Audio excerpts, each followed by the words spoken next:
Assalamualaikum warahmatullahi wabarakatuh. Kami dari kelompok 6 mata kuliah Manajemen Investasi dan Pasar Modal.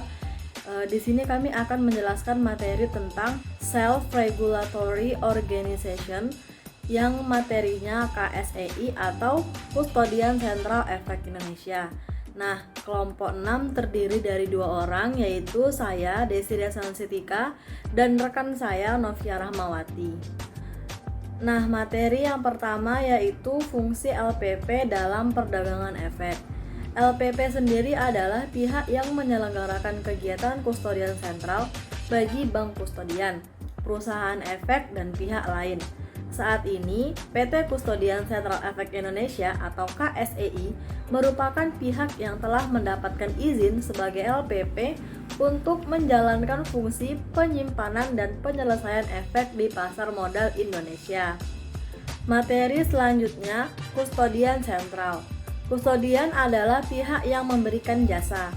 Jasa yang diberikan yang pertama jasa penitipan kolektif atas efek, yang kedua jasa administrasi, menerima dividen, bunga, dan hak-hak lain yang menyelesaikan transaksi efek dan mewakili pemegang rekening yang menjadi nasabahnya. Selanjutnya, ketentuan menjadi kustodian. Yang pertama, perusahaan efek. Yang kedua, bank umum yang telah memperoleh persetujuan dari Bapepam LK. Dan yang ketiga, lembaga penyimpanan dan penyelesaian berdasarkan peraturan pemerintah nomor 45 tahun 1995. Selanjutnya, konsep kustodian sentral.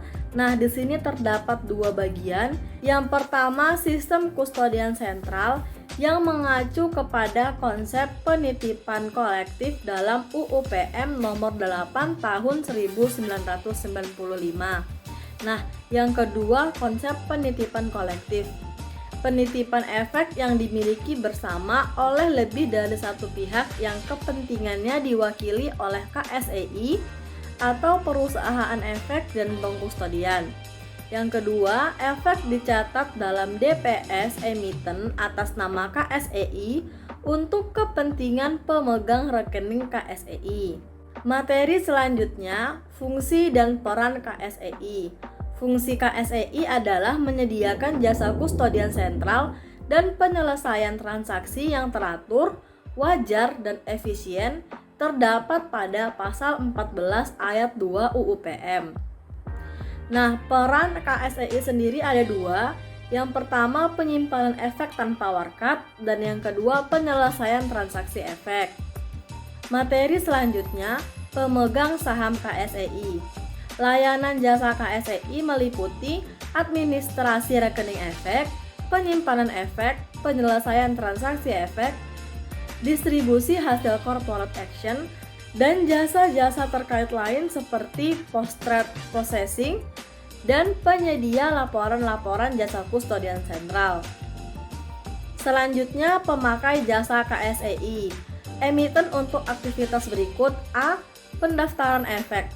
Persyaratan agar efek emiten dapat disimpan di KSEI. B. Distribusi corporate action. Penyimpanan informasi corporate action, penyebaran dividen, bunga, saham, bonus, dan lain-lain. Laporan-laporan data pemegang efek. Pemakai jasa yang kedua, pemegang rekening atau perusahaan efek dan bank kustodian untuk jasa sebagai berikut. Yang A. Penyimpanan efek untuk efek tanpa warkat. B. Pemindah bukuan efek untuk transaksi bursa dan transaksi di luar bursa. C. Penerimaan hasil corporate action. Dan D. Laporan-laporan saldo dan mutasi efek, informasi corporate action. Selanjutnya, efek dan dana KSEI. Efek KSEI dapat menyimpan beragam efek seperti saham, surat keterangan utang korporasi, right and warrant, medium term notes, negotiable certificate of deposit, promissory notes, commercial paper, surat utang negara, sertifikat Bank Indonesia, suku, reksadana, dana investasi real estate, dan Efek lainnya, dana KSEI dapat melakukan penyelesaian dalam multi-currency termasuk rupiah, dolar, dan dolar Singapura. Materi selanjutnya, rekening efek. Rekening efek berguna untuk mencatat, menyimpan efek dan dana investor di pasar modal yang dikelola oleh perusahaan efek atau bank kustodian selaku pemegang rekening yang dicatat di KSEI. Kustodian wajib membukukan rekening efek atau subrekening efek untuk setiap investor. Dana disimpan pada bank pembayaran seperti BCA, BRI, Simniaga, Bank Mandiri, dan Permata Bank. Materi selanjutnya akan disampaikan oleh Novia Rahmawati. Selanjutnya adalah Single Investor Identification atau SID. Konsep SID itu pertama adalah nomor identitas tunggal untuk investor pasar modal atau sub rekening efek yang dikelola pemegang rekening KSEI atau perusahaan efek. Nah, yang kedua dapat menghubungkan aset investor di beberapa sub rekening efek pada pemegang rekening KSEI yang berbeda. Yang ketiga, bersifat tunggal sesuai data pembukuan subrekening efek di KSEI. Yang keempat, SID diterbitkan oleh KSEI sebagai lembaga penyimpanan penyelesaian atau LPP. Baiklah, selanjutnya adalah fasilitas akses atau acuan kepemilikan sekuritas. Nah, dalam fasilitas akses ini terdapat beberapa hal. Yang pertama, fasilitas yang diberikan kepada investor untuk dapat langsung melihat portofolio yang dimilikinya ke dalam sistem KSEI. Nah, yang kedua, fasilitas akses adalah sarana informasi yang disediakan untuk para investor di website KSEI yang memberikan akses langsung bagi investor untuk melihat dan memantau posisi dan mutasi portofolio efeknya yang tersimpan di subrekening efek di KSEI. Nah, yang ketiga, website https aksesksi.co.id dengan jaminan standar keamanan yang ketat. Yang keempat, diluncurkan pada tanggal 18 Juni 2009. Yang kelima, tujuan untuk memberikan perlindungan dan transparansi informasi atas kepemilikan portofolio efek nasabah atau investor. Berikut adalah manfaat fasilitas akses bagi industri di pasar modal. Yang pertama, meningkatkan kepercayaan investor untuk berinvestasi di pasar modal Indonesia. Yang kedua, memberikan transparansi kepada investor untuk membangun lingkungan berinvestasi yang nyaman dan aman. Yang ketiga, mendukung dan memperkuat fungsi dan mekanisme pengawasan oleh otoritas pasar modal terhadap pelaku pasar dengan memungkinkan investor secara langsung memonitor kepemilikan efeknya. Yang keempat, menjadi sistem pencegahan dan sistem peringatan dini terjadinya pelanggaran di pasar modal Indonesia. Yang kelima, sebagai fondasi pengembangan straight through processing pasar modal Indonesia.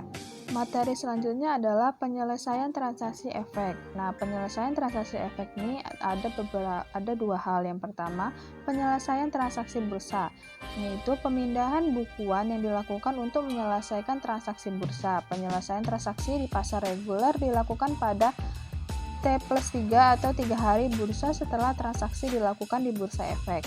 Yang kedua adalah penyelesaian transaksi di luar bursa atau OTC. Transaksi di luar bursa adalah transaksi antar perusahaan efek atau antara perusahaan efek dengan pihak lain yang tidak diatur oleh bursa efek, dan transaksi antar pihak yang bukan perusahaan efek. Penyelesaian transaksi di luar bursa dapat dilakukan dengan pembayaran atau delivery versus payment atau DFP, atau receive versus payment atau tanpa pembayaran, atau delivery free of payment atau receive free payment atau RFOP. Nah, yang selanjutnya adalah sistem kustodian sentral. Dalam menjalankan fungsi sebagai LPP, KSEI didukung oleh The Central Depository Book Entry Establishment System atau CBES, melakukan pencatatan dan pemindah bukuan efek secara elektronik. Nah, CBES sendiri itu memiliki beberapa hal. Yang pertama, CBES terhubung dengan terminal komputer pemegang rekening, emiten, bank pembayaran, KPI, dan lain-lain. Yang kedua, instruksi konfirmasi laporan-laporan mengenai rekening efek disampaikan secara elektronik. Yang ketiga, CBES memiliki sistem cadangan Disaster Recovery Center atau DRC yang berfungsi untuk mengamankan penyediaan layanan kustodian sentral saat terjadi gangguan pada sistem utama. Nah, yang selanjutnya, sejak tahun 2013, KSEI telah mengembangkan GIBES menjadi GIBES NextG. Fungsi CBES yaitu pengelolaan aset, jasa kustodian, penyelesaian transaksi, post-trade processing, corporate action, laporan, dan jasa terkait lainnya.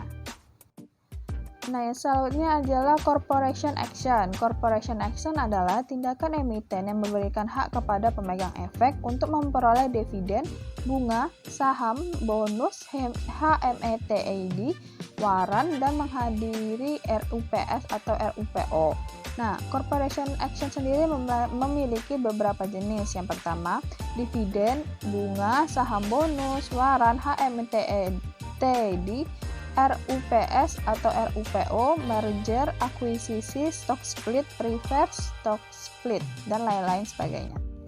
Nah, yang selanjutnya adalah peraturan LPP mengenai perdagangan efek. Nah, dalam peraturan ini terdapat dua peraturan. Yang pertama, peraturan KSEI selaku LPP. Yang kedua, peraturan jasa kustodian sentral. Dalam peraturan jasa kustodian sentral ini memiliki beberapa ketentuan. Yang pertama, ketentuan umum. Yang kedua, pendaftaran efek di KSEI. Yang ketiga, penyimpanan untuk efek bersifat ekuitas. Yang keempat, penyimpanan untuk efek bersifat utang. Kelima, penyimpanan untuk efek penyertaan. Yang keenam, penyimpanan efek beragam aset. Yang ketujuh, penyimpanan untuk efek syariah. Yang kedelapan, penyelesaian transaksi efek. Yang kesembilan adalah keputusan Ketua Badan Pengawas Pasar Modal nomor KEP 12 TM 1996 tanggal 17 Januari 1996 tentang peraturan nomor 3 C1 tentang perizinan lembaga penyimpanan dan penyelesaian. Selanjutnya adalah KSEI sebagai subregistri. KSEI sebagai subregistri berdasarkan Persetujuan Bank Indonesia nomor 8/140 DPN tanggal 19 Mei 2006 perihal penunjukan PT Kustodian Sentral Efek Indonesia sebagai subregistri. Untuk memperlancar fungsi KSEI sebagai subregistri, maka KSEI juga membuka rekening giro di Bank Indonesia, yaitu Real Time Gross Settlement. BLS, sekian penjelasan terkait KSEI yang disampaikan oleh kelompok 6. Apabila ada salah kata dalam penyampaian, kami mohon maaf. Lebih dan kurang terima kasih. Wassalamualaikum warahmatullahi wabarakatuh.